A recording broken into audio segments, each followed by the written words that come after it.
After weeks under stay-at-home orders, Washington is launching its four-phase plan to reopen the state. So starting today, some outdoor recreation like golfing, fishing, and hunting will be allowed. More than 100 parks, trails, and boating sites will reopen tomorrow.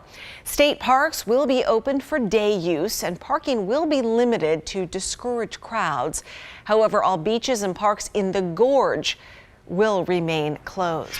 Well, many other parts of the country are also easing restrictions and letting people return to work. This week, more than half the country, 32 states, will ease or end restrictions. However, health officials warn reopening too soon could cause a surge in cases. In a virtual town hall hosted by Fox News last night, President Trump was asked about balancing public safety and demands for the stay-at-home orders to be eased. I think you can really have it both ways. I think a lot of people want to go back. They just want to go back. You see it every day. You see demonstrations all over the country, and those are meaningful demonstrations. It's big stuff. But you also have some people that are very scared. Over the weekend, protesters were out calling on their governors to lift restrictions in Massachusetts, Maine, Illinois, and in Oregon. The group Oregon Uniting for Liberty rallied hundreds of people in Salem. Like similar demonstrations across the country, many of these protesters chose not to wear masks and stood very close to each other. These rallies are raising serious concerns for the White House coronavirus response coordinator.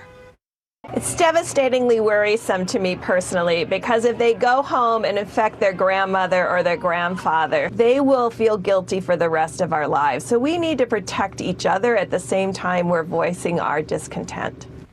A recent study by Portland-based DHM Research shows 82% of Oregonians supported Governor Kate Brown's stay-at-home orders, and that survey was done between April 17th and April 21st.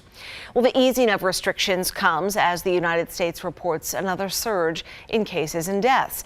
More than 67,000 Americans have now died, and there are well over 1.1 million confirmed cases, according to Johns Hopkins. There is some good news in Oregon's fight against coronavirus. No new deaths were reported yesterday. At this point, 109 Oregonians have died. 2,700 have been infected.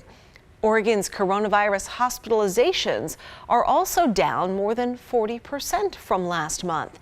Meanwhile, Washington is now reporting 834 deaths and more than 15,000 confirmed cases. The first FDA-approved treatment for battling coronavirus will become available in hospitals starting this week. A study of remdesivir shows patients who received it recovered 31% faster and may be less likely to die. Gilead, the California-based company that makes the drug, is donating 1.5 million vials to the U.S. government. That's enough to treat up to 200,000 patients. Gilead says it'll work to ramp up production over the coming months.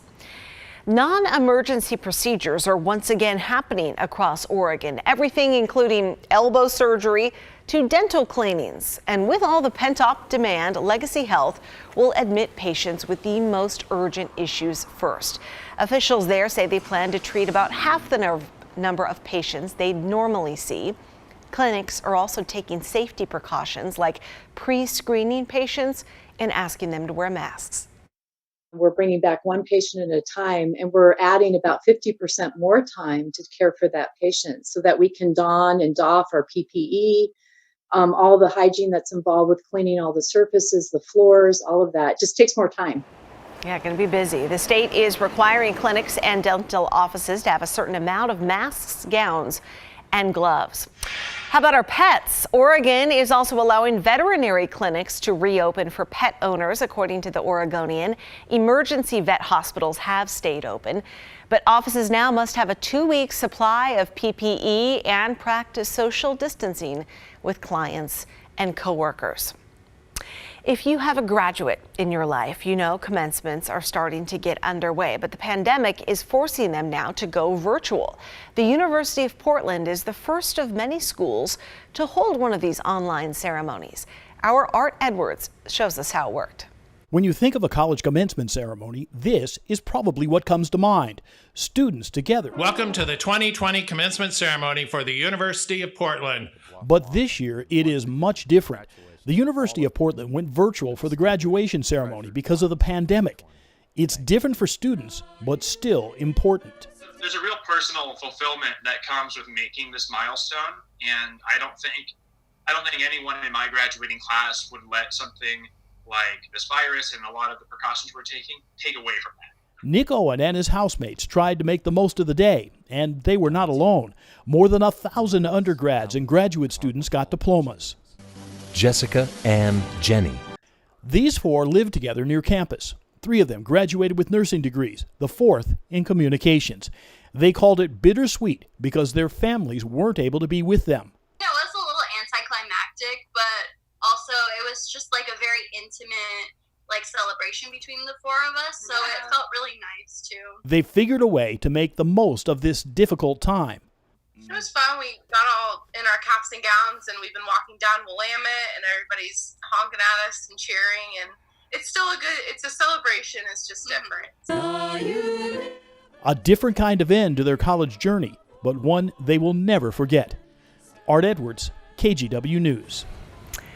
And for the last couple of weeks here on Sunrise, we have been highlighting some of the class of 2020, giving them some great shout outs because yes, it is a totally weird year where you don't get to walk in your traditional graduation or even have prom. So we've been giving them shout outs. So the first up this morning is Sydney Maurer. She is graduating from Staten High School and she was part of the varsity swim team and varsity softball pitcher. Congratulations, Sydney. And next up, Kylie Tidwell. She'll be graduating from Glencoe High School. She threw discus and shot put there, and she'll be taking those talents to Pacific University. Congratulations to you. You guys have worked really hard.